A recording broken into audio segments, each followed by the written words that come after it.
sister Ritu, ma'am, you said you do whatever you do with high frequency vibrations. So if you could please elaborate on this and how, right, in family life or in personal professional life, right, what is the core message you want to give and how we will put this into our actionable learnings. Thank you. Thank you.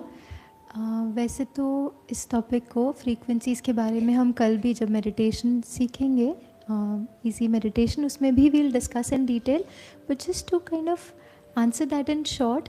So basically high frequency vibrations is anything that makes you feel at ease. So for example, peace, love, happiness, these are all high frequency vibrations, and anything opposite of these like anger, frustration, irritation, those are low frequency vibrations. Now when you operate from a high frequency vibrations, what goes out from you is that positivity, and the universe is responding to you in that way. Now how it helps in any situation in life is कि for example आप किसी meeting में हैं और वहाँ पे आपकी meeting में जो आपके साथ हैं उनके साथ आपका कोई डिसएग्रीमेंट हो गया for example, and one way of reacting to it is saying that this person never understands, या ये हमेशा ही बस कॉन्टेस्ट करना चाहते हैं या अग्री नहीं करना चाहते हैं, maybe has some personal problem. Now that's low frequency vibration, because you're thinking not so positive thoughts, and so the feeling is not comfortable, and so you're vibrating at a low frequency vibrations. Now another way of dealing with that situation is you don't contest or blame, or you don't negate that other person, you just put across your point with a lot of stability. आप अपनी बात रखते हैं, बहुत प्यार से रखते हैं, और ऐसा भी नहीं है कि गिव अप करना है. We do put across a point, but with a lot of stability in mind, with that calmness in mind, and meditation just helps us do that.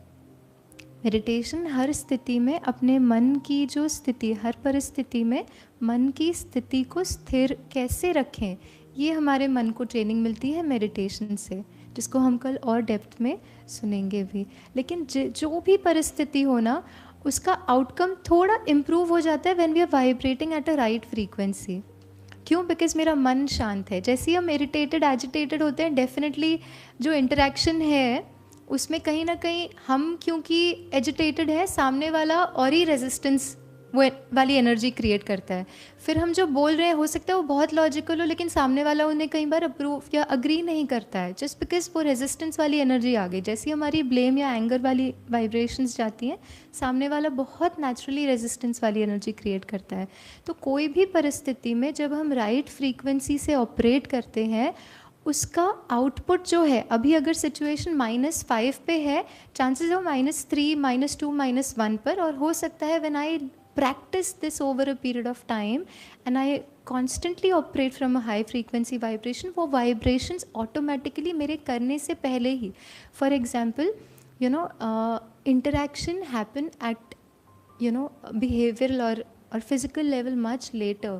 पहले ही जब हम किसी से मिलते भी है ना, एक इंटरेक्शन वाइब्रेशनल लेवल पे हो जाती है, ये आपने महसूस भी किया होगा, और वो जो इंटरेक्शन हो जाती है उसका इम्पैक्ट बहुत ज़्यादा होता है when we are actually talking.